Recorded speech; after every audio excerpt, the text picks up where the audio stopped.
בשנת 2002 עשתה הבמאית עדינה טל ניסיון ראשון מסוגו בעולם לעשות עבודת תיאטרון עם קבוצה שחבריה הם חרשים עיוורים. טוב חברים, זאת עדינה מדברת. ערב מאוד מלא היום יש לנו וזה מאוד כיף. תכף תקווה תגיד בדיוק את המספרים. כן, יש היום בהצגה 324 אנשים. או, איזה יופי. וואו, יפה. נכון להיום משחקים בנעל הגת 11 שחקנים, שהם חלק מצוות גדול שכולל גם מתורגמנים ואנשי הפקה.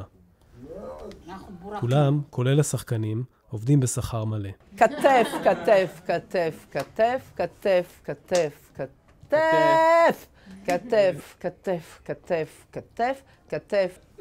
אנחנו נעשה הצגה חבל על הזמן. זה הסתכלות קודם כל על תיאטרון, מה זה תיאטרון, ומה זה אומנות. אני אתמקד בתיאטרון כי איזה תיאטרון אני רוצה היום לראות. זאת אומרת, אני רוצה ללכת לתיאטרון, לראות את צ'כוב, את גן הדובדבנים בפעם ה-187.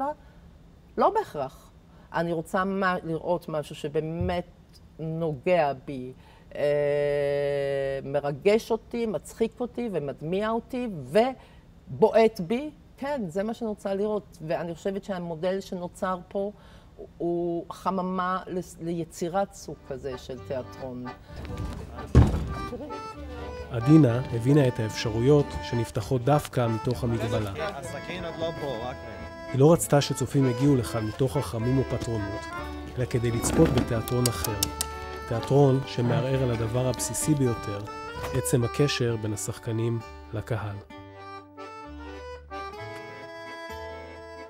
אני איציק ואני חלק מקבוצת התיאטרון שחיה בחושך ובדממה. אני נולדתי עיוור ובגיל 11 התחרשתי מדלקת קרום המוח. צלילים אני זוכר, אבל מראות אני ממש לא מכיר. אם תגידו לי שיש בחתיכה בלונדינית, זה ממש לא עושה לי כלום. והיה לך חלום קודם להיות בתיאטרון, או... מעולם לא חלמתי להיות שחקן, אף פעם לא חלמתי על שאני אהיה שחקן תיאטרון. אני יכול לומר לך שלפני שהייתי שחקן החיים שלי היו קשים, חסרי משמעות. פעם, כשעדיין ראיתי, הייתי מחכה לכל הפסקה כדי לנוח. מתיישבת, לפעמים אפילו שמה את הרגליים על השולחן כדי שיהיה ממש נוח. לוקחת עיתון, קוראת ומסתכלת על התמונות של כל הנשים היפות. אני זוכרת שבחיים שלי לא רעדתי. על הבמה, בפעם הראשונה, אני זוכרת את זה בהצגת הבכורה. שההצגה הסתיימה, חיבקתי ולא הרגשתי, היא לא ראתה את הקהל, וזה גרם לה לראות ברגליים, היא לא יכולה לשכוח את הרגע הזה. להחזיק מקום כזה עולה פי 6 מכל עמותה אחרת. כיוון שכל איש מוגבל כזה צריך הסעה, צריך מתורגמן, וצריך תשומת לב יומיומית של תקשורת עם משרד הרווחה, עם ביטוח לאומי, עם העובדת הסוציאלית. את מרכז נעל הגת פתחנו בדצמבר 2007, אנחנו עוד מעט בני 6. ואחד הדברים שאני למדתי, אני חושבת, זה מין מציאות כזאת שמכה בפנים, שזה הרבה יותר קל להקים מרכז מה של לחיות אותו ביום-יום, ליצור את השגרה הזאת. תמיד הייתי כל כך מקנה שאני פספסתי את הקמת מדינת ישראל, כאילו איך לא הייתי פה לייבש ביצות, איך לא בניתי כבישים, ואני היום מבינה, וואלה, הרבה יותר קשה לחיות במדינה הזאת מה שלבנות אותה, והרבה יותר קשה להחזיק את השגרה הזאת של עשייה יומיומית.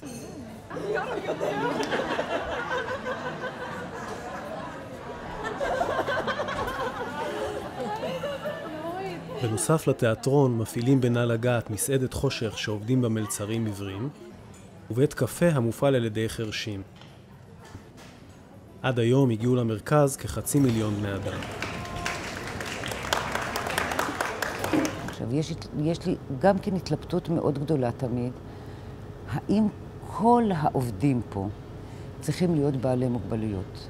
הרבה יותר נוח לי שמנהל משמרת יהיה מנהל שומע. יותר קל לי להתנהל איתו. למטבח יותר פשוט. אבל זה לא נכון.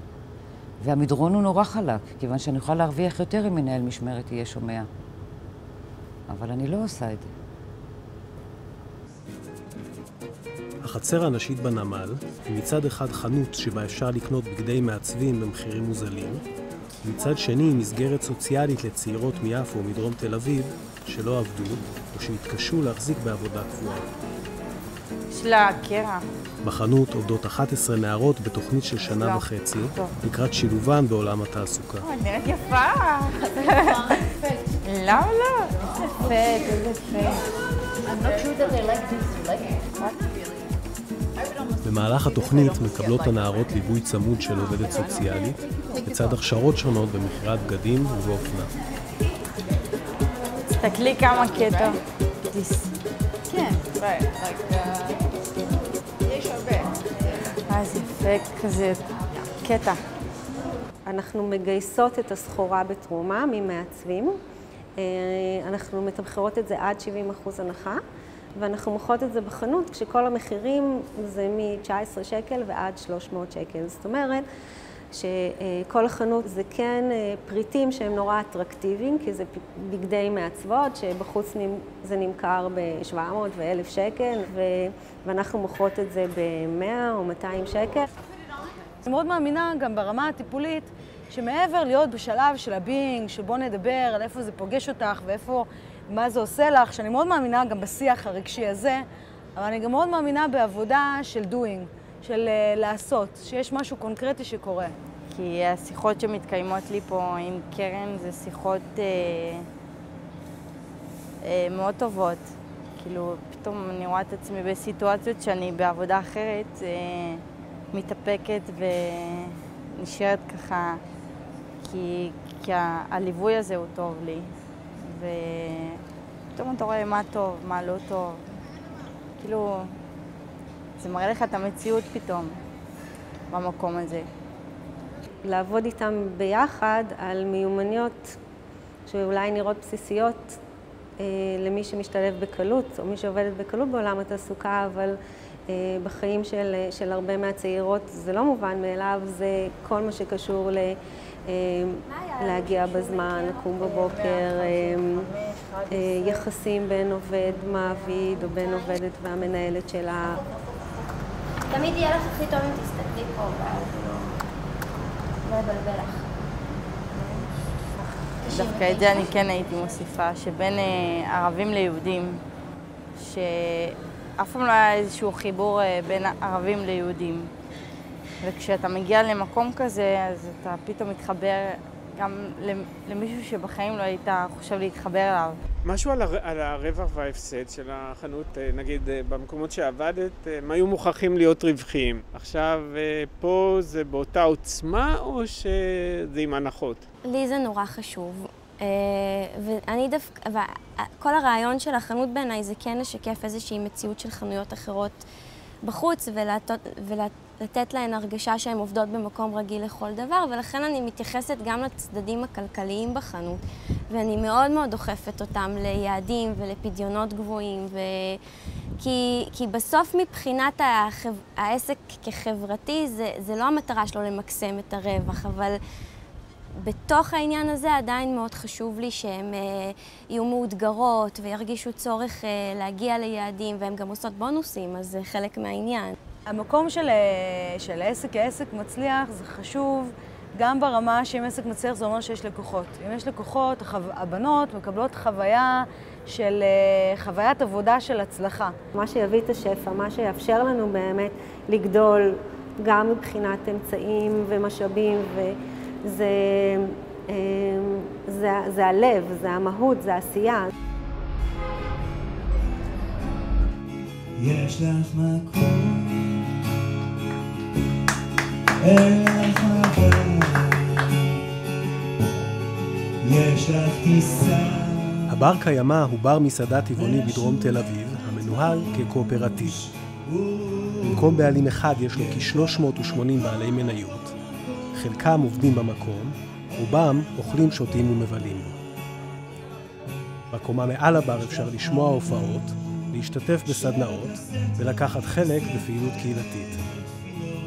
כל בעל מניה משלם 1,000 שקל, המקנים לו אפשרות להצביע ולהשפיע, וגם הנחה קטנה בתפריט. יש לך עסק שזה אפילו לא שהפכת את הפירמידה. הורדת את כל הגבולות המשולשים שלה, הפכת אותה למעגל ולקחת את העובדים והלקוחות והם בעלי העסק. זה אומר שכל אחד מאיתנו נמצא כל הזמן בכמה כובעים. זה אומר שכל אחד מאיתנו רוצה בטובת העסק לכל הנוגעים בדבר. אני חושב שהוא שונה בעיקר במידה שבה אכפת לי ממנו. שזה משהו שלא היה לי בשום מקום אחר. לראות בסוף כל ערב את הרכבת הרים הרגשית הזאת של עשינו מעל 5, ייי, עשינו פחות מ3.5, או כזה. אנחנו לא משתמשים בכלים חד פעמיים, אנחנו לא משתמשים בתחתיות, בקשיות, אנחנו לא מוכרים מים מינרליים. אנחנו לא עובדים עם קולה. אנחנו מנסים לספק דברים מספקים קטנים. אנחנו טבעוניים. יכול להיות שאני נאיבי, אני עוד לא יודע, אני עדיין בודק את זה, אבל אני מאמין שאם נוכיח שאפשר לנהל מסעדה בצורה כזאת, אז אולי נוכיח שאפשר לנהל שכונה בצורה כזאת, ואולי נוכיח שאפשר לנהל עיר בצורה כזאת, ואולי נוכיח שאפשר לנהל מדינה בצורה כזאת. אני רוצה להבין, כאילו, אנחנו פשוט מקבלים את זה שספטמבר הולך להיות חודש חדש. מבחינת הגלריה? מבחינת הקופות. מבחינת התנועה קופות? מה פתאום, לא. לא, אתמול למשל סגרנו 5. מה סגרנו 5? לא אינדיקציה לכלום. אני חושבת מבחינת אירועים, מבחינת חגים, מבחינת זה נגיד לעשות סוכה פתוחה, לעשות אירועים כאילו, שבאמת זה אחלה רעיון. לעשות אירועים שיהיו ברוח החגים ויביאו לכל אנשים. כן, דיברנו על סוכה ואולי אפילו לעשות חלק מהבד קיימא למטה, פה בסוכה, חלק פה וחלק למעלה, ואז זה יהיה קצת יותר רציני. אני אגיד דבר כזה, ואני מקווה שכאילו בצורה הכי פשוטה, לא היה לנו מושג לקרוא את המספרים. במשך תקופה מאוד ארוכה אנחנו אפילו לא ידענו כמה כסף אנחנו מפסידים. אנחנו לא ידענו,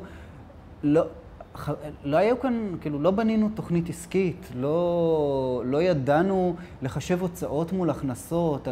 הייתה פה איזושהי תפיסה, אני זוכר שמשהו שממש התלהבתי ממנו כשהוא נאמר בהתחלה, והיום אני מבין כמה הוא רחוק מהמציאות, שבבר קיימא למלצרים יהיה שכר חציוני. והיום אני רואה כאילו כמה קשה לשלם שכר מינימום למלצרים. כספים, סיכום של אוגוסט ומה הלאה. אז אני מעביר את השרביט לידי. כספים, בבקשה. אז ככה, ברמת ההכנסות. יצא שבאוגוסט סגרנו ממוצע יומי של כמעט 4,300, שזה מרחק של 400 שקל פר יום של ברייק איבן. זאת אומרת שגם את אוגוסט, לצערי, אנחנו, למרות כל המאמצים והדברים, אנחנו סוגרים בהפסד, אבל הפסד הרבה יותר נמוך. ועוד נקודה קצת רגישה. תוכניות עתידיות זה משלוחים. זה כבר לטווח הקרוב, אנחנו מתכננים להתחיל עם משלוחים. בשלב הזה כרגע יש יד חופשית לאילן מבחינת כלים, מבחינת איך יעשו משלוחים, קטנוע, אופניים וזה. כאילו כלים חד פעמיים וכל אז זהו, פעם זה היה, בגלל זה זה לא קרה פעם, נכון? כן. הם יחסית תמיד כן, זה קרטון, רק המכסה הוא פלסטיק. כרגע זה ההתפשרות שאנחנו עושים. אין לנו פרסות פלסטיק, אין לנו קשים, אין לנו זה, יש לנו אבל כן את המכסה של הכלי טייק-אווי, הוא מכסה פלסטיק. אבל בכל מקרה, מכיוון שכאמור האתגר הכי גדול של הבר קיימא, שהוא יהיה בר קיימא מבחינה כלכלית, אז זה כרגע בעדיפות, ואנחנו כאילו מתרחבים לנושא הקיימות בהדרגה. למה זה הולך כל כך קשה כלכלית? כלומר, למה שמקום כזה יצטרך להיאבק על... כי זה נורא עצוב לי להגיד את זה, אבל בכלכלה כמו שהיא נראית היום, בעולם העסקי כמו שהוא נראה היום, אם אתה בסדר עם כולם, הרבה יותר קשה לך. ולחלק, ממש להגיד לעובדים של תראו, אנחנו צריכים שתפקידו את הכסף בצורה לא בהכרח ב10 לחודש, אלא אם אפשר להפקיד ב11, ב12, בצורה מדורגת. במקום להלוות כסף מבנקים, הלווינו כסף מחלק מהחברים שאנחנו מחזירים להם כשאנחנו יכולים.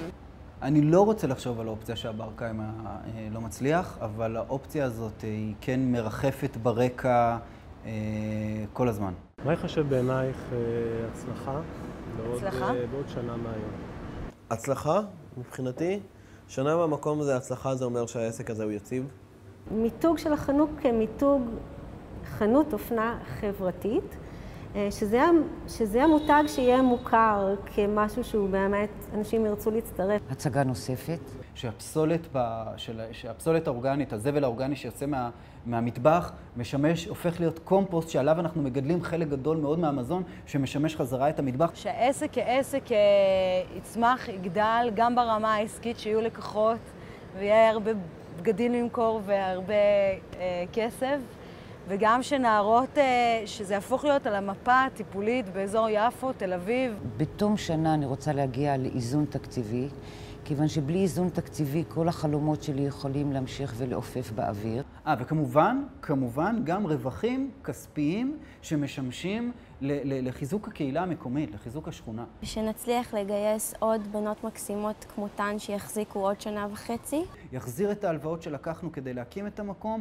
ובמקביל לזה שבאמת האיכות של הסחורה תשתפר, ושיהיה לנו עוד מחירות, ושיכירו אותנו בכל הארץ. חזון רחוק, אני הייתי רוצה לייצר בירה משלנו. מה היינו עושים? היה לנו $20 מיליון. שבעוד שנה זה יהיה מקום שכשאנשים מגיעים לפה, אז ייקח להם 5 דקות לעבור מקצה אחד של המסעדה לקצה השני, כי הם צריכים להגיד שלום לכל כך הרבה אנשים.